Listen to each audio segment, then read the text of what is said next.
The latest on Nigella Lawson from Dan.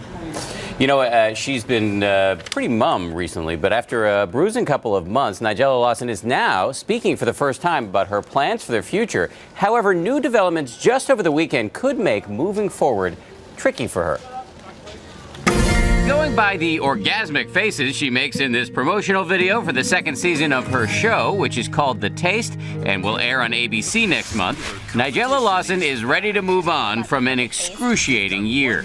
One that has involved pictures of her now ex-husband grabbing her by the throat at a restaurant in London, and then the grueling trial of her two former assistants. Please, gentlemen, give us some room, please.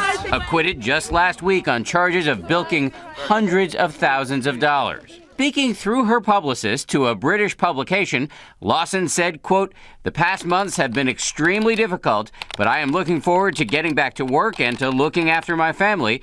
I will survive this and move forward. I just want to focus on my family life and work." In an interview, she also takes an apparent jab at ex-husband Charles Saatchi, a super-rich art dealer who is known to have quirky eating habits.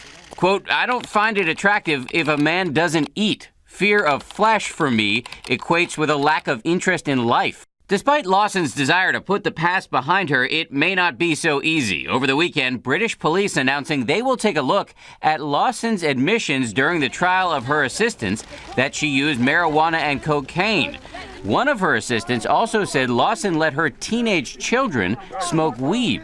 On the stand, Lawson denied being an addict, saying she smoked an occasional joint and used cocaine a handful of times, but, quote, "The idea that I am a drug addict or habitual user of cocaine is absolutely ridiculous."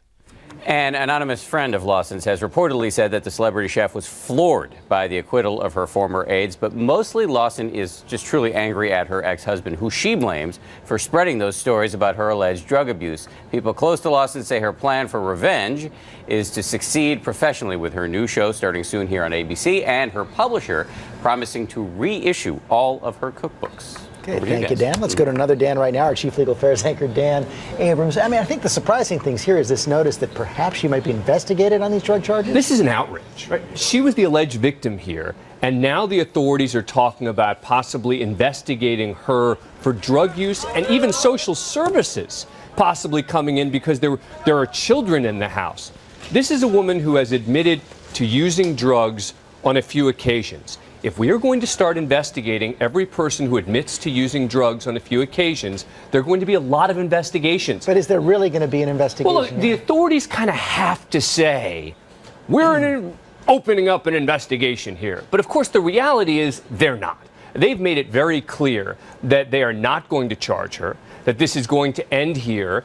But, you know, when you get allegations like this, you want to make it clear we don't give anyone special treatment. So, yes, we're going to look into this. And, yes, social services will be involved. But I think even that sends a horrible message in a case like this. So much bad blood between Saatchi and Lawson right now. He had threatened to have a lawsuit to get his money back. You think he'll go through with that? He threatened to try and get this money back.